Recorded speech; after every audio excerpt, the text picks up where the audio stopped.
Meus irmãos, nós vamos continuar então a exposição do livro do Êxodo, capítulo 13. E nós vamos ver finalmente a saída do povo de Deus do Egito, depois de tantas provas, depois das pragas, depois do endurecimento do coração. O nosso texto ele começa no verso de número 17, e nós vamos até o verso de número 22, e ele diz assim: Quando Faraó deixou o povo ir, Deus não os levou pelo caminho da terra dos filisteus, embora fosse mais perto, pois disse, para não acontecer que, vendo a guerra, o povo se arrependa e queira voltar para o Egito. Porém Deus fez o povo rodear pelo caminho do deserto, perto do Mar Vermelho. Os filhos de Israel saíram do Egito organizados como um exército. Moisés levou consigo também os ossos de José, pois este havia feito com que os filhos de Israel jurassem solenemente, dizendo: Deus certamente visitará vocês. Quando isso acontecer, levem os meus ossos daqui. Os israelitas partiram de Sucote e acamparam em Etã, à entrada do deserto. O Senhor ia adiante deles, durante o dia numa coluna de nuvem, para os guiar pelo caminho. Durante a noite, numa coluna de fogo, para os iluminar, a fim de que caminhassem de dia e de noite. A coluna de nuvem nunca se afastou do povo durante o dia, nem a coluna de fogo durante a noite. Vamos orar. Senhor, nós te louvamos pelo privilégio de termos a Tua palavra. Nós te louvamos, pois por meio dela nós podemos te conhecer e podemos viver de acordo com a Tua soberana vontade. Pai, ao estudarmos este texto que acabamos de ler, que o Senhor traga entendimento e disposição aos nossos corações para vivermos de acordo com a Tua soberana vontade. Pai, que possamos olhar para a maneira como o Senhor lidou com o Teu povo lá no Egito e possamos ver que o Senhor continua sendo o mesmo Deus que cuida de nós e que caminha ao nosso lado. Essa é a oração que nós fazemos, Senhor, em nome do Teu Filho amado, Jesus Cristo. Amém. Amém. Meus irmãos, então nós, ao lermos a história do povo ali no Egito e vermos Deus levantando o Salvador, o Redentor, nós vimos que este Deus, ele se destaca no meio de todos os demais deuses que existiam naquela região, porque ele era um Deus que agia. Os demais não faziam nada. Então, Deus, ele via, ele ouvia e ele conhecia a realidade e a situação que o seu povo se encontrava. E esse Deus ainda agindo, ele veio e livrou o seu povo. Ele veio, preparou um homem desde o seu nascimento, para que com seus 80 anos de idade liderasse o povo na saída do Egito. E este Deus é um Deus que, apesar das circunstâncias, muitas vezes desfavoráveis e muitas vezes gerarem desencorajamento, Ele nos encoraja com o Evangelho vivo e verdadeiro. Ele é o Deus que salva, Ele é o Deus que escolhe, Ele é o Deus que reafirma a sua vontade e as suas promessas para o seu povo. E Ele é o Deus que julga. E nós vemos e vimos Deus fazendo isso ao mandar as 10 pragas para o Egito, e vimos que elas fazem parte do julgamento final de Deus.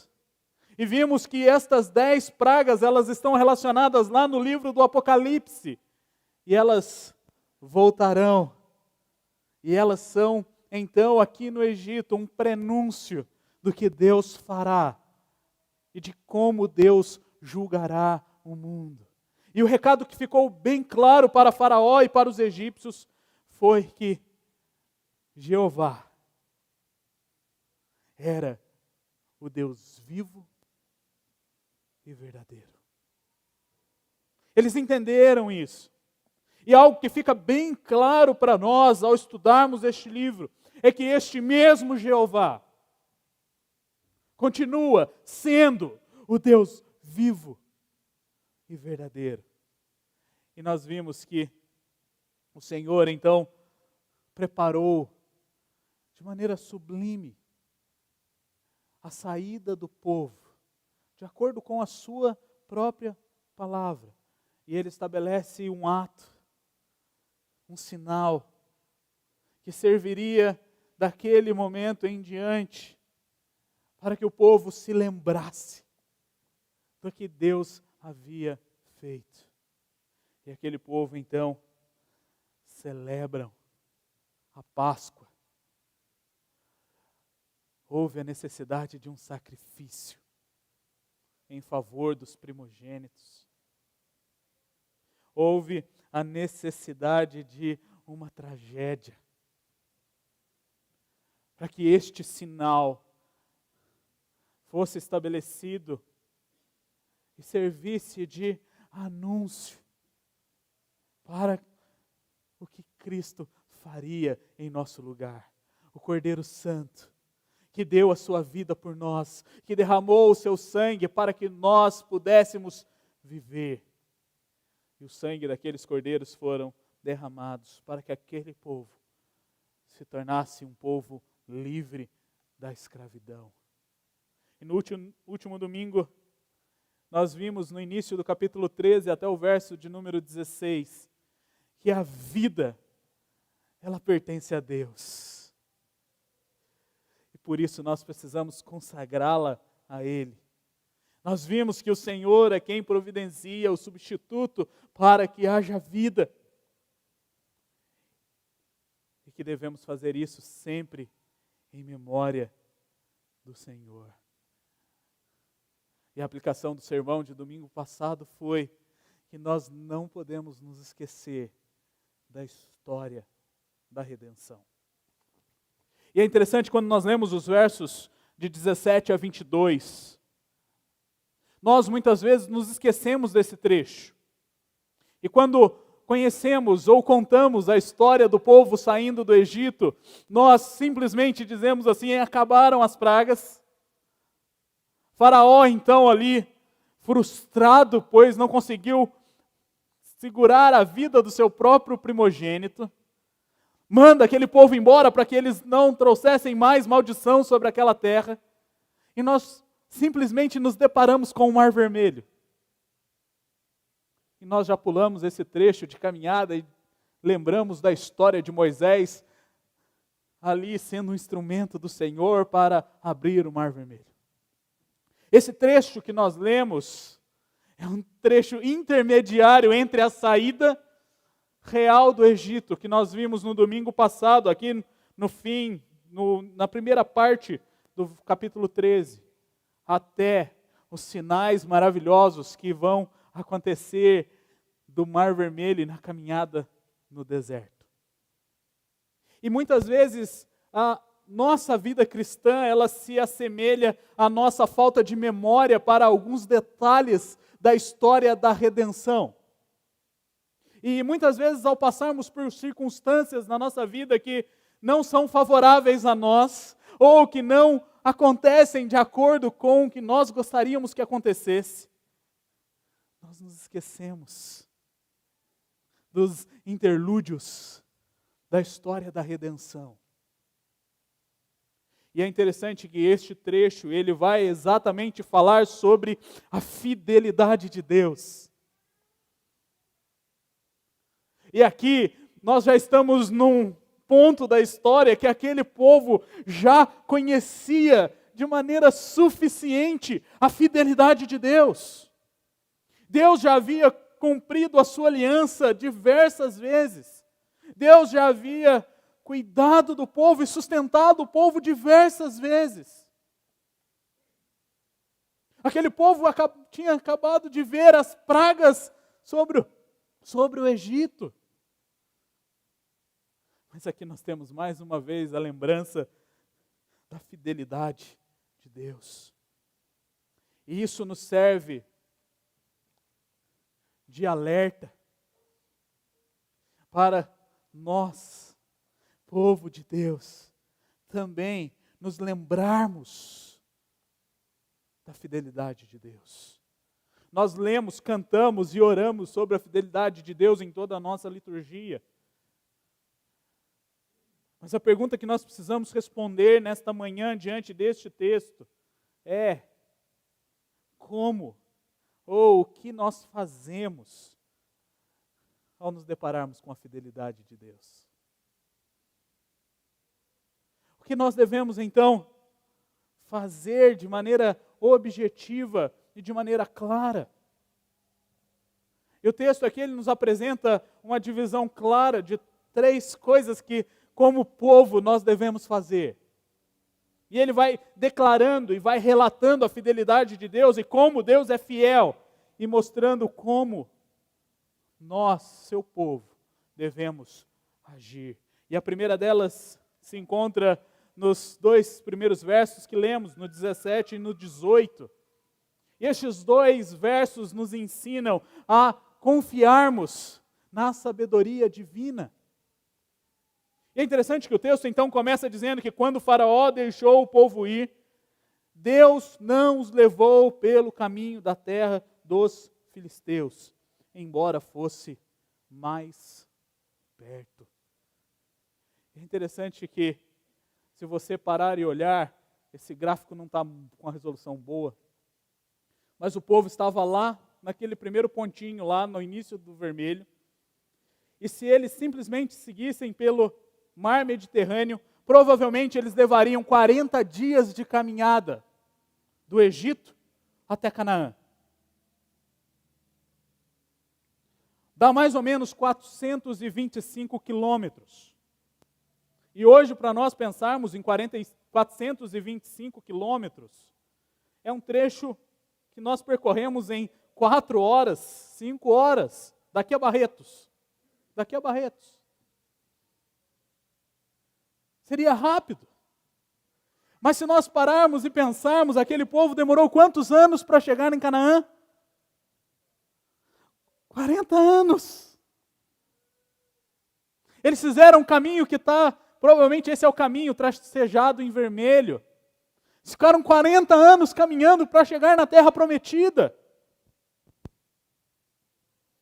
E este texto, então, ele vai nos mostrar que Deus, ele pega o seu povo e leva o seu povo pelo caminho mais distante. Por quê? Porque ele queria ensinar o seu povo a confiar e a descansar somente nele. Pensem, aquele povo tinha passado 400 anos escravizados, servindo a Faraó. Eles não tinham tido relacionamento com Deus de maneira cultual. Tanto que nós vamos ver mais para frente na história, e aqui nós temos a vantagem já de termos assistido o final dessa série, né? Então nós já sabemos o que vai acontecer. Então os spoilers aqui não são tão ruins. Mas nós já sabemos que este povo, pela falta de relacionamento com Deus, eles começam a se queixar, eles começam a reclamar, eles começam a comparar o Egito com a vida no deserto. E eles chegam ao ponto de construírem e fazerem com as suas próprias mãos um ídolo para adorarem. Este é o povo que está saindo dessa terra. Imaginem este povo com 45 dias na terra prometida, sem conhecerem o Deus que eles serviam. Porque mesmo experimentando a graça de Deus, mesmo experimentando as misericórdias de Deus, aquele povo precisava ser lembrado da fidelidade do Senhor, e eles precisavam aprender a confiar em Deus e confiar na sua sabedoria.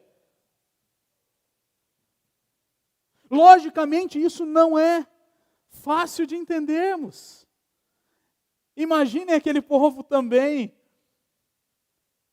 virando à esquerda em vez de ir reto. Na verdade, eu fiz direita aqui, né? Não é muito bom direita e esquerda. Mas virando à direita em vez de ir reto.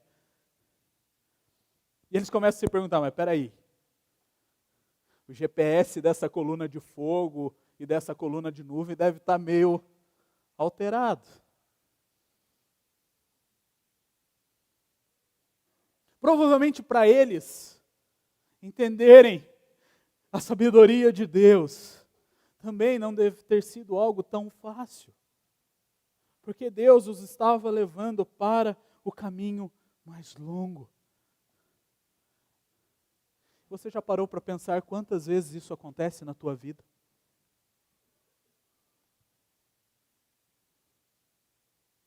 E quantas vezes você se dá conta que você está no caminho mais longo? E você começa a... Senhor, por quê? Senhor, deixa eu tentar fazer do meu jeito, porque o jeito do Senhor não está dando certo. Deixa eu só dar um pitacozinho, só para tentar corrigir essa situação.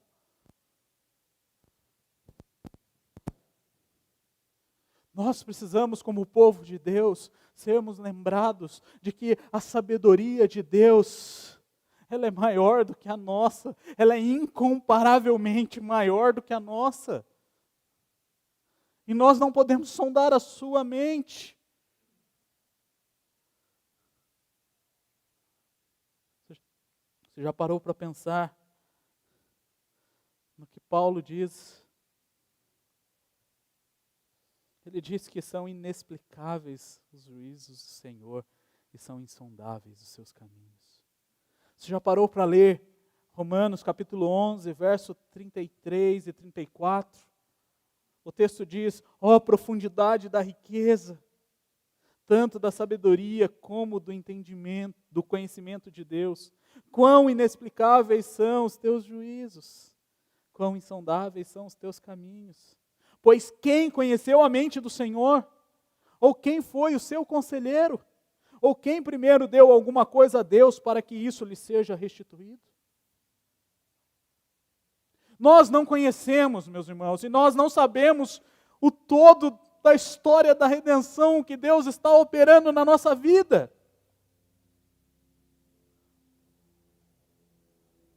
E ao me deleitar no estudo desse texto, eu me lembrei de Jó. E Jó, no meio do seu sofrimento, do seu luto, das suas perdas, ele questiona, ele pergunta. E vocês se lembram da resposta de Deus para Jó? Deus olha para Jó e diz assim: onde você estava quando eu criei as estrelas? Onde você estava quando eu criei e estabeleci o firmamento?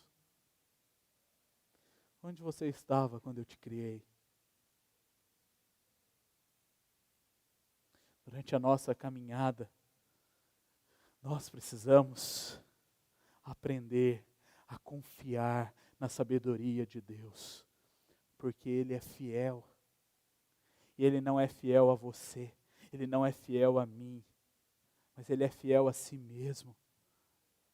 Nós acabamos de cantar que é Ele quem vai nos suster, é Ele quem vai manter, é Ele quem vai prover.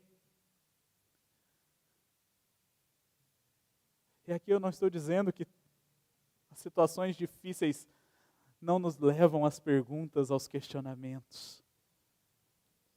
Mas eu estou dizendo que quando nós chegamos lá, nós precisamos voltar os nossos olhos para o interlúdio dos grandes eventos e nos lembrarmos que nos detalhes, Deus permanece fiel. E aqui Deus ele dá uma justificativa. E Ele diz assim: olha, eu estou levando este povo pelo caminho mais distante, porque se eles virem a guerra, nesses 45 dias, se eles fossem pelo Mediterrâneo, pelo caminho do mar, eles teriam que passar pela terra dos filisteus. Homens fortemente armados e homens de guerra. E quando nós lemos os livros dos reis, crônicas, nós vemos os filisteus como um dos grandes inimigos do Senhor. Homens preparados para guerrear e tinham capacidade para se sustentar numa guerra. E o Senhor preserva a vida do seu povo, em vez de fazê-los ir para pelo caminho mais curto. E muitas vezes é isso que Deus está fazendo conosco. Ele nos leva pelo caminho mais longo para nos preservar. Deus sabia que o seu povo não estava preparado para a guerra. Eles eram escravos. Eles faziam tijolos para Faraó. Algumas traduções colocam o verso 17 como um povo que estaria preparado, armado para guerrear. Mas eles estavam apenas andando em formação. Eles não tinham armas, provavelmente. E eles não tinham capacidade alguma. E eles sofreriam e talvez seriam dizimados. Mas o texto diz que a tendência do coração deles seria voltar para o Egito. Ao passar pela dificuldade, ao passar pelas guerras, eles iriam preferir a escravidão do que a liberdade em Cristo. Então o Senhor, sabendo da fraqueza do seu povo, Ele os direcionou pelo caminho mais longo, sabiamente. E como povo de Deus, nós devemos confiar na sua sabedoria, porque Ele permanece fiel. O texto continua e o verso de número 19 diz que eles carregaram, além do ouro, além das riquezas do Egito, eles levaram algo com eles. E eles levaram José com eles. E, claro, não é José, porque José já havia morrido há 400 anos atrás. Mas quando nós lemos o texto de Gênesis, lá no capítulo 50, versos 24 e 26, José, ele diz assim: eu vou morrer em breve, mas Deus certamente visitará vocês e fará com que saiam desta terra para ir à terra que jurou dar a Abraão, a Isaque e a Jacó. José pediu aos filhos de Israel que fizessem um juramento dizendo: Deus certamente visitará vocês. Quando isso acontecer, levem os meus ossos daqui. E o texto diz logo em seguida que José veio a falecer com 100 e poucos anos, e eles guardaram numa urna egípcia, e ali os seus ossos ficaram preservados. E esse verso, muitas vezes desapercebido por nós, ele mostra na sua simplicidade, na simplicidade deste ato, a fidelidade de Deus em cumprir as suas promessas. José cria em Deus, e ele cria na fidelidade de Deus. E por crer em Deus e na sua fidelidade, ele fez com que o povo prometesse, pois ele sabia da promessa que Deus havia feito a Abraão, de dar ao seu povo uma terra prometida. E Deus iria cumprir. E ao pegarem os ossos de José, Moisés e o povo estavam se lembrando da fidelidade de Deus, estavam se lembrando de que o Deus que eles serviam era o Deus que cumpria todas as suas promessas. Ele voltou, olhou para o seu povo. O início de Êxodo diz que ele ouviu o clamor do seu povo. E a sua promessa foi cumprida. E aqui, meus irmãos, nós não temos um pedaço de chão que nos é prometido. Nós não temos uma região que nós podemos colocar secas e dizer: aqui Deus prometeu que vai ser meu. Essa promessa já foi cumprida lá atrás. Deus já havia dado a terra que ele havia prometido a Abraão, ao seu povo. Mas como que nós então descansamos hoje nas promessas de Deus. Nós ainda vivemos debaixo da promessa do retorno daquele que morreu na cruz pelos nossos pecados. E que nos levará para um lugar muito melhor do que a terra prometida, para um lugar muito melhor do que Canaã. Pois Canaã teve que ser conquistada. Eles precisavam derrotar os inimigos em Canaã para tomar posse daquela terra. A promessa que nos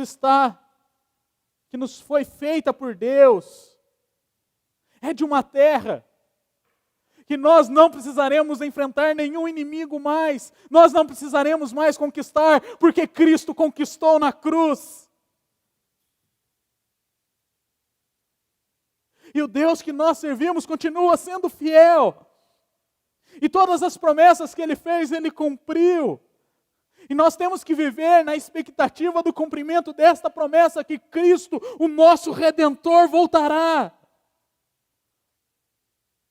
E nos sustentará por toda a eternidade, por meio do sangue que Ele derramou naquela cruz por nós. Então, quando estivermos indo pelo caminho mais longo, quando estivermos passando pelo deserto, nós precisamos nos lembrar e vislumbrar a promessa que Deus nos fez do retorno do seu Filho. E nós devemos viver aguardando ansiosamente a volta de Cristo. Isso deve mover os nossos dias. E devemos descansar na fidelidade do Senhor, que cumpre as suas promessas. E por fim, o texto nos ensina que, como povo de Deus, além de aprendermos a confiar na sua sabedoria, além de aprendermos a descansar nas suas promessas, nós devemos caminhar a nossa jornada na sua presença. E olha a beleza dos versos 20, 21 e 22. Aqueles homens então partiram de Sucote e acamparam em Etã, a entrada do deserto. Então Deus estrategicamente já havia levado aqueles homens até aquele ponto. E ali ocorreria uma das maiores histórias e um dos maiores milagres relatados na Escritura. O Senhor abriria o Mar Vermelho para mostrar o seu poder e para livrar o seu povo de maneira definitiva de Faraó e do seu exército. Eles já estão ali. Deus já sabia que Faraó estava vindo. E ele leva o povo até aquele ponto. E o texto diz que durante este trajeto, o Senhor ia adiante deles durante o dia numa coluna de nuvem para os guiar pelo caminho e durante a noite numa coluna de fogo para os iluminar, a fim de que caminhassem de dia e de noite. Meus irmãos, o nosso Deus é o Deus fiel que guia o seu povo durante a sua jornada. É o Deus presente. O Deus que nós servimos não é um Deus distante. O Deus que nós servimos não é um Deus que nós não podemos achar. Mas ao contrário, Ele é um Deus que está perto. Ele é um Deus que se pode encontrar. Ele é o Deus que ouve a nossa súplica. E Ele é o Deus que nos guia. Agora imaginem vocês, hoje nós vivemos, e aqui eu confesso o meu pecado, né? Eu confio cegamente no Waze. Confessei o pecado. Se Ele manda eu virar, eu viro. Se Ele manda eu ir reto, eu vou reto. Eu tenho que aprender agora outro pecado, né? Tenho aprendido a agora obedecer o limite, né? Então eu estabeleci o limite de velocidade, agora eu estou obedecendo o limite de velocidade. Mas nós aprendemos e muitas vezes colocamos a nossa vida na mão de coisas que nos guiam. E confiamos cegamente nestas coisas. E muitas vezes, durante a nossa jornada, nós não fazemos isso apenas com o aplicativo do celular, mas fazemos isso com pessoas. E nós temos a necessidade de sermos guiados. E você vê isso hoje no desenvolvimento da cultura de coaching, que tem sido um prejuízo imenso para o povo de Deus.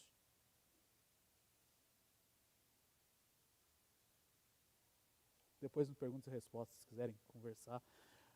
Mas tem sido um prejuízo. Porque esta teologia do coaching tem levado o povo a se voltar para si mesmo. Para dar o seu melhor, para encontrar em si as respostas e o norte para o caminho da sua jornada. E eles então também apresentam lá um Deus, um ídolo, que vai ser o coach, que vai direcionar, e muitos não fazem nada se não perguntarem para o coach o que deve fazer.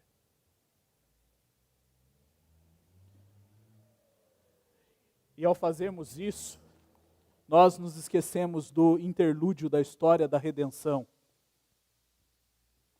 E nós nos esquecemos de que quem nos guia na nossa jornada e na nossa caminhada é Jeová, o Deus vivo e verdadeiro. Aquele povo tinha um sinal claro. Eles tinham uma coluna de nuvem que guiava o povo durante o dia, e durante a noite eles tinham uma coluna de fogo. E essas duas colunas levaram o povo até Etã. Aí você vai dizer, mas Jonatas, São Paulo é tão poluído que eu não consigo ver essa coluna de nuvem. Tão poluído que eu não consigo nem ver uma estrela para me guiar de norte ou sul.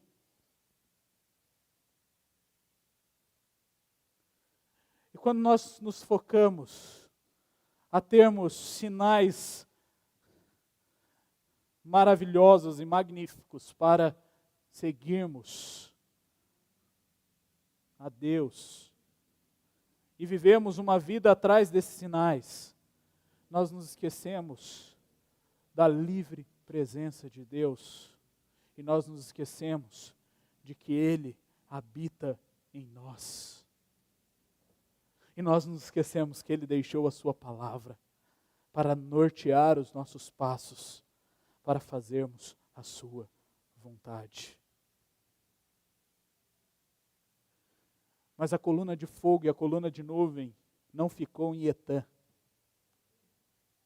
Final do verso de número 22, ou o verso de número 22, ele diz que a coluna de nuvem nunca se afastou do povo durante o dia, nem a coluna de fogo durante a noite.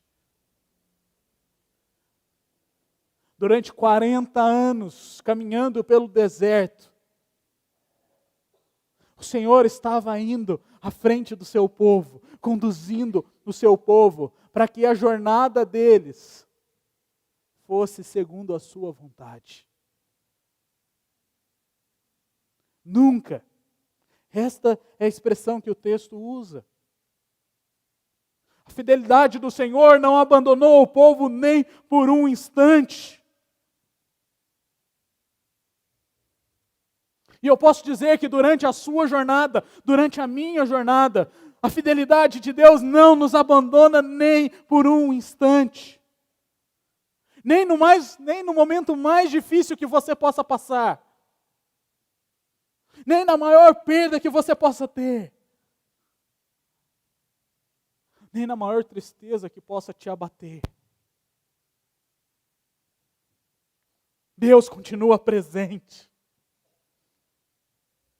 E nós precisamos nos lembrar disso.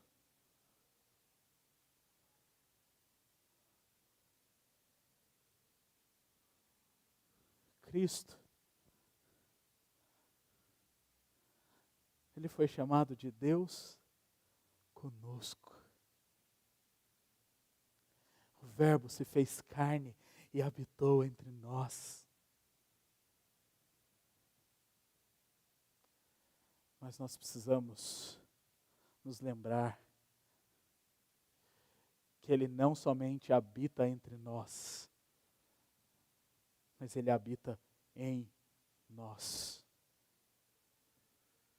E o Espírito Santo, o Consolador, é aquele que nos guia e nos capacita para cumprirmos a vontade do Senhor, para obedecermos a Deus, para discernirmos entre certo e errado segundo a verdade estabelecida pelo Senhor na sua palavra.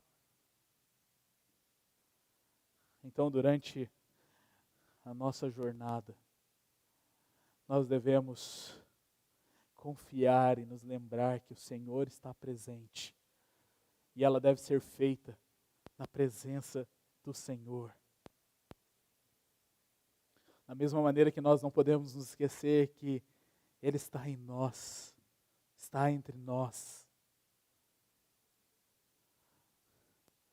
Nós não podemos nos esquecer que os nossos dias, todos eles, nós não conseguimos fugir da presença do Senhor.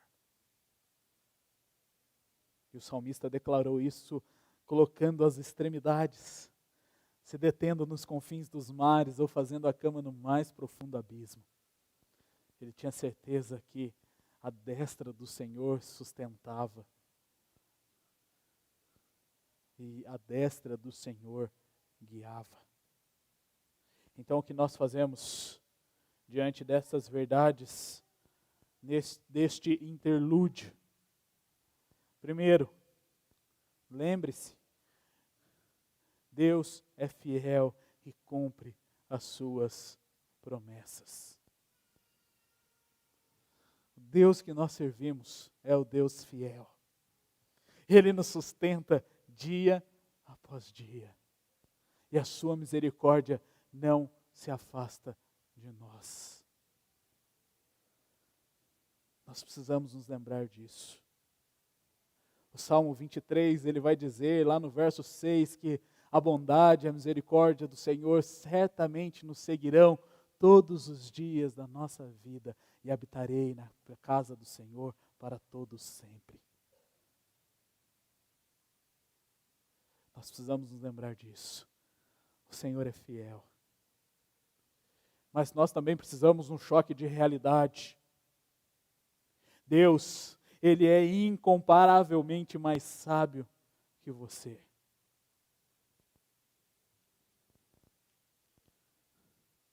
Então, ao tentar dar o jeitinho, ou tentar pensar na possibilidade de dar o jeitinho para alguma situação da sua vida,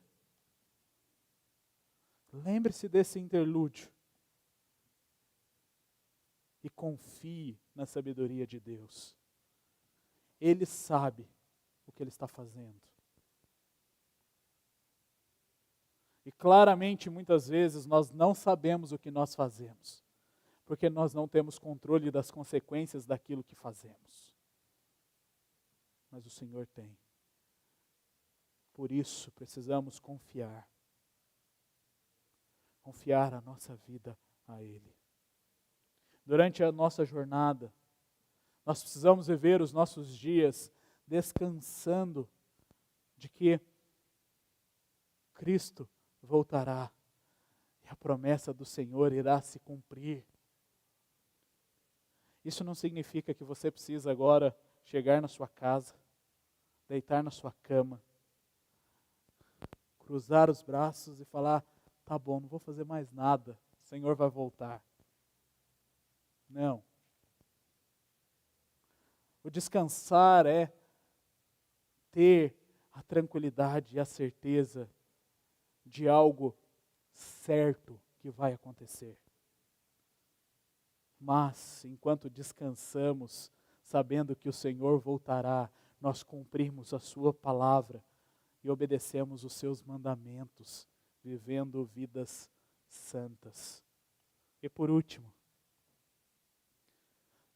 o Deus fiel que nós servimos, que nós cultuamos, Ele está presente. Ele é o Deus entre nós e Ele é o Deus em nós. Você nunca vai conseguir fugir da presença do Senhor. E você nunca vai ser abandonado, porque o Senhor sempre estará presente. Que nós possamos cantar, declarando que o Deus que nós servimos é realmente o Deus vivo e verdadeiro. E que nós possamos declarar, ao cantarmos esta música, que nós estaremos confiantes e certos de que nos encontraremos nos seus braços. E que nós dia a dia possamos clamar a Ele que nos dê a sua paz, para que possamos descansar somente nele. Vamos louvá-lo.